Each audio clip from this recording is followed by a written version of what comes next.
তলনিধি YouTube channel স্বাগতম জনাইছোঁ। আশা কৰিছোঁ আপোনালোক সকলো ভালে। আজি এই ভিডিঅ'ৰ যোগেদি আপোনালোকক কেঁচাইখাতি থানৰ বিষয়ে দেখাম বুলি ভাবিছোঁ। তেন্তে ভিডিঅ'টো আৰম্ভ কৰোঁ। উজনি মিৰি কেঁচাইখাতি আইথান। এই আইথানখন লখিমপুৰ জিলাৰ পহুমৰা অঞ্চলৰ ৰঙানদী পাৰত অৱস্থিত। এয়া লখিমপুৰৰ গৌৰৱ শতজান পক্ষী উদ্যান। এই পক্ষী উদ্যানৰ পৰা কেঁচাইখাতি আইথানলৈ প্ৰায় 1 কিলোমিটাৰমান হ'ব।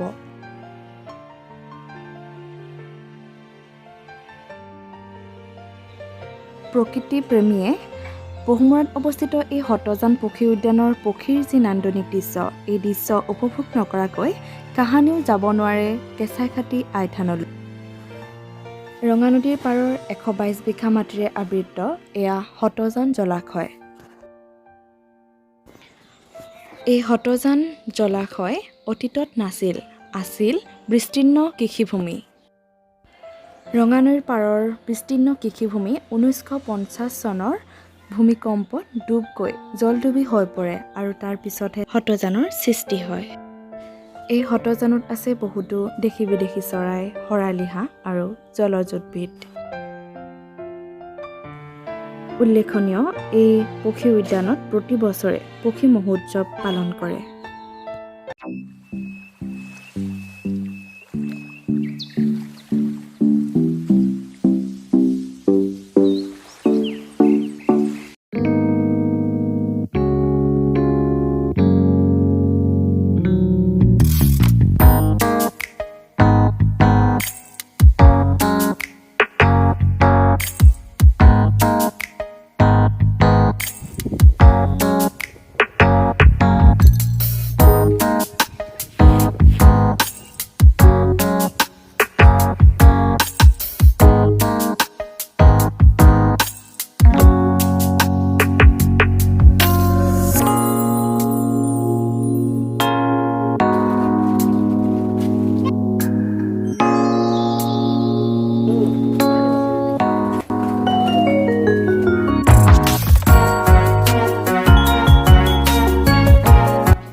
আমি কেঁচাইখাতি আইথানৰ সন্মুখত পালোহি। বলক ভিতৰলৈ সোমাই যাওঁ।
আমাৰ কেঁচাইখাতি আইথান এতিয়া নহয়, সেইটো তাৰমানে সতী দেহত্যাগৰ আগৰ কাৰণে সতী দেহত্যাগ মানে হোৱাৰ আগতে তেতিয়া আমাৰ কেঁচাইখাতি থান আছিলে। তেতিয়া পূজা পাঠ কৰিব পৰা নাছিলে। তেতিয়া তাৰমানে অকণমান বিশৃংখলা ঘটিছিলে দেই। তাৰপৰা যেতিয়া তাৰমানে পূজা পাঠ দিয়া হ'ল, তেতিয়াৰ পৰা শৃংখলা হ'ল একেবাৰে ভালে কুশলে হৈছিলে। তাৰপৰা এতিয়া তাৰমানে মাজে সময়ে এই নিদিলে তাৰমানে অকণমান গণ্ডগোল কৰে, দিলে মানে একো নাই। যদি ভালকৈ দিব পাৰে, ভালকৈ চলিব পাৰে, ইয়াত তাৰমানে ধৰিলোঁ কোনো বিধি কালি নহয় দেই। আৰু তাৰপৰা ইয়াত যেতিয়াৰ পৰা দিয়া হ'ল, তেতিয়াৰ পৰা সকলো ৰাইজক মানে সান্তনা দিছে আৰু সান্তনা দিয়াৰ পৰা তেওঁ ক্ৰমান্বয়ে আগবাঢ়ি গৈ আছে দেই। আৰু এই বস্তুটো এনেকুৱাই, যদি তেওঁক নোখোজে, নিদিয়ে আৰু তেওঁক মানে পূজাপাঠ নিদিয়ে, তেতিয়া এই বস্তুটো গাঁওখনত তাৰমানে লতৰ পতৰ হয়, ইটো হয়। সেয়া ধৰাৰ মাজত তাৰমানে কাৰোবাৰ দোষী সাব্যস্ত কৰি কাৰোবাক মানে অন্য আকৃতি কৰি সেইটো তাৰমানে জড়িত। আৰু তাৰপৰা ইয়াত যদি কেনেবাকৈ যদি নিদিয়াকৈ যদি দ্ৰব্য বস্তুবোৰ খায়, সেইবোৰ বোলে পূজাপাঠ বৈধ বস্তুবোৰ এনেকৈ তেওঁ অনৱতি পলমে বোলে কিবা হৈ যায় দেই।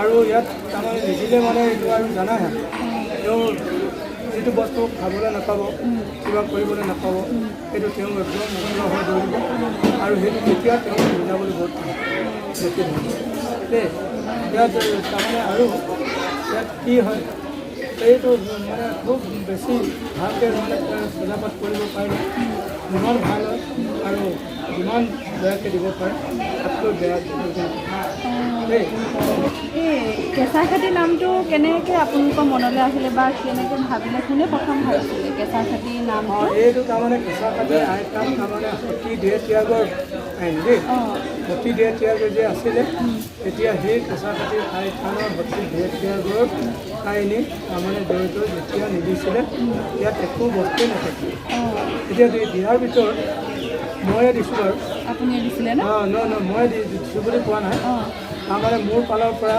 মোৰ দিনাৰ পৰা মানে বস্তুটো অকণমান চিজিল লাগে তাৰপৰা মই যেতিয়া নিদিছিলোঁ তেতিয়া ইয়াত বিভিন্ন ধৰণৰ পাত কৰি কিবা এতিয়া মোৰে দুখ নে কাৰোবাৰে দুখ নাই আছিলে মই নাজানো কিন্তু মই আজি মানে এনেকৈ দুখে আছোঁ বাৰু কিন্তু মোৰ আগত তাৰমানে যিসকল মানুহে দিছিলে পূজা পাঠ দিছিলে কিবা দিছিলে তাৰমানে ইয়াত দি পেলাই গৈ পেলাই আকৌ তাৰমানে জ্বৰমৰীয়া পৰিলে তেওঁলোকে তাৰমানে এই কণ্ট্ৰল কৰিব নোৱাৰিলে গৈ একে লগে লগে তাৰমানে লৈ গৈছে দেই মোৰ পিৰিয়ডৰ পৰা মই চলাই আছোঁ বুলি ভাবিছোঁ কিন্তু কেনেকৈ পাৰিছোঁ চলাই গৈছোঁ চলাব পৰা নাই এতিয়া মানে মনত ভাবি আছোঁ আৰু কেনেকৈ চলাম বুজি দেই এই ভাগটি এনেকৈ চলাই আছোঁ হ'বনে ধন্যবাদ আপুনি ইমানখিনি সময় দিলে আৰু ইমান ধুনীয়াকৈ কথাখিনি ক'লে তাৰ বাবে বহুত বহুত ধন্যবাদ জনাইছোঁ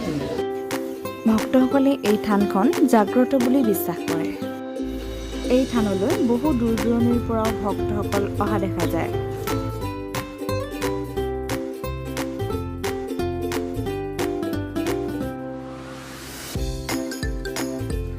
আশা কৰিছোঁ আপোনালোকে ভিডিঅ'টো চাই ভাল পালে আজিলৈ আহিছোঁ ধন্যবাদ